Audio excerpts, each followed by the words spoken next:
Welcome back guys, my self Piyush Goyal, company secretary from Jaipur.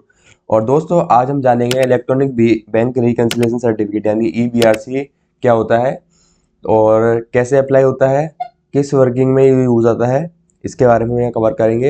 एक critical digital certificate होता है for individuals in the export sector और ये provided किया जाता है by bank as a proof that exporter has received money from the importer for items exported. ठीक है, exporter must report the value of products they intend to export. अगर वो exporter जो है उसको यहाँ पर जितनी भी वैल्यू के प्रोडक्ट एक्सपोर्ट कर रहा है उसको यहाँ पर रिपोर्ट करना मैंडेटरी होता है। जब सभी पेमेंट्स रिसीव हो जाते हैं शिपिंग बिल के, तो एक्सपोर्टर क्या है, रिक्वेस्ट कर सकता है बैंक से कि वो कैंसिल कर दे export data processing and monitoring system में से एंड इशू कर दे ईबीआरसी को। Any firm seeking advantage under foreign trade policy, तो वो क्या है, ईबीआरसी प्रोवाइड कराती है as evidence for payment of shipment made.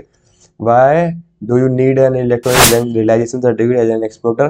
ठीक है, पर्पस क्या होता है ईबीआरसी इशू करवाने का। तो इलेक्ट्रॉनिक बैंक रियलाइजेशन सर्टिफिकेट क्या है, एविडेंस है for export to properly comprehend it. However one must first comprehend its purpose. जब एक्सपोर्टर क्या है ईबीआरसी लेना चाहता है, उसके एडवांटेज लेना चाहता है, तो काफ़ी सारे एक्सपोर्ट इंसेंटिव्स मिलते हैं, जैसे सब्सिडी मिलती है, ड्यूटी एग्जम्पशन मिलती है, लो कॉस्ट लोन मिलते हैं। ठीक है, जो कि गवर्नमेंट द्वारा प्रोवाइड किए जाते हैं इसे foreign trade policy.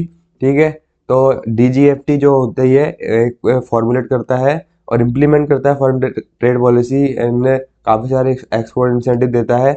Director general of foreign trade also uses the BRC technology, जो कि परमिट्स करता है बैंक को to electronic input every foreign exchange realisation related information prior to the introduction of DGFT EBRC platform in 2012। Procedure जो है totally manual है। Exporter को bank जाना होगा एंड इलेक्ट्रॉनिक ईबीआरसी के लिए आवेदन करना होगा।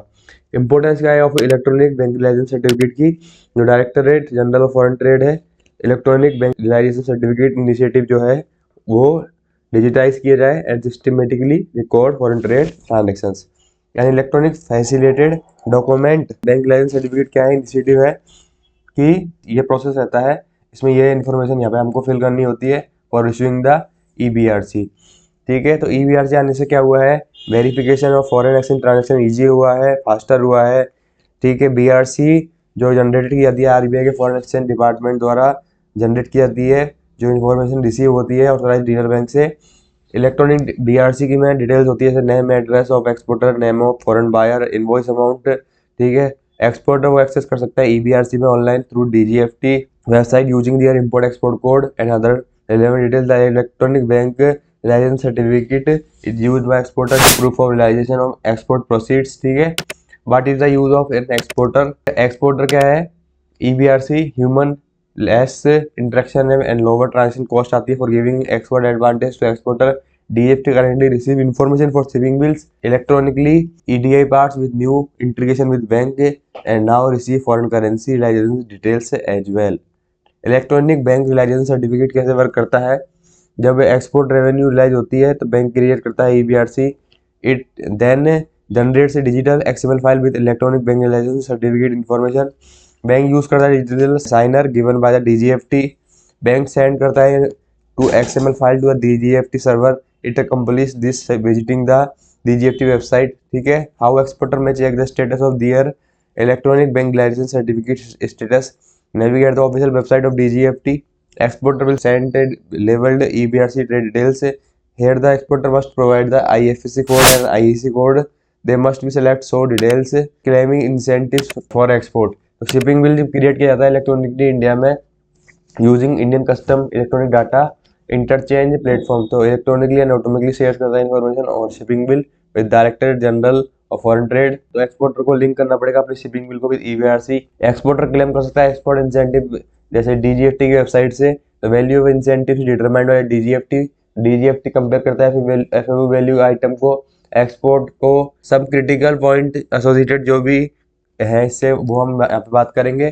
तो value of export taken into account for incentive computation is either the realized value according to EBRC. An exporter must submit the commission, insurance as well as freight data when applying under any scheme. Exporter must double check the realized value recorded by bank on EBRC. If shipping bill contains numerous items, the realized value or FOB value The multiplication factor is basically the ratio of AI's value to the FAA value as stated on shipping bill. Thank you guys for watching this video. If still you have any query, you can also contact on the number given on the screen. Thank you guys for watching this video. And if you have any query related to the income tax, GST, trademark, import, export, you can also contact on the number given on the screen, guys. Thank you for watching this video.